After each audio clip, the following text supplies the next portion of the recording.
بیت اللہ سے مسجد اقصی تک آپ صلی اللہ علیہ وسلم کو پہلے زمینی سفر کروایا، زمینی سفر کروایا۔ جب وہاں پہنچے، اللہ تعالیٰ نے حضرت آدم علیہ السلام سے لے کر حضرت عیسیٰ علیہ السلام تک سارے نبیوں اور رسولوں کو جمع کیا۔ سارے نبی اور رسول اس میں جمع ہے۔ حضور صلی اللہ علیہ وسلم جب پہنچے، مشکوہ شریف کی روایت ہے کہ اللہ کے رسول صلی اللہ علیہ وسلم نے فرمایا، حضرت جبرائیل علیہ السلام نے مجھے پکڑ کر آگے مصلی پر کر کہا، آپ امام الانبیاء ہیں، آپ ان کے امام ہیں۔ پیچھے حضرت ابراہیم علیہ السلام بھی، حضرت آدم علیہ السلام بھی، حضرت موسیٰ علیہ السلام بھی، حضرت عیسیٰ علیہ السلام بھی، حضرت شعیب علیہ السلام بھی، حضرت ہارون علیہ السلام بھی۔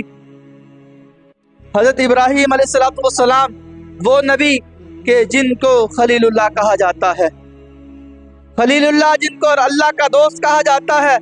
پیچھے وہ بھی کھڑے ہیں، پیچھے موسیٰ کلیم اللہ جن کو کہا جاتا ہے کہ اللہ کے دوست، اللہ سے باتیں کرنے والے، پیچھے وہ بھی کھڑے ہیں۔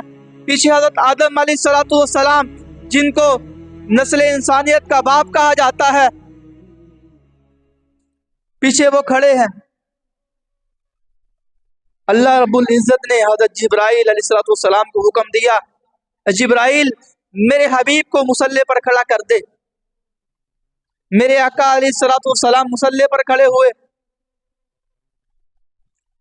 اللہ رب العزت نے سب کا امام بھی بنا کر بتا دیا کہ یہ جو سارے نبی ہیں، اپنی قوموں کے، اپنی بستی کے، اپنے علاقے والوں کے، اپنے ماننے والوں کے یہ امام ہے، مگر ان کا بھی ایک امام جسے امام الانبیاء، آمنہ کے لال، در یتیم حضرت محمد عربی صلی اللہ علیہ وسلم کہا جاتا ہے، یہ ان کے امام ہیں۔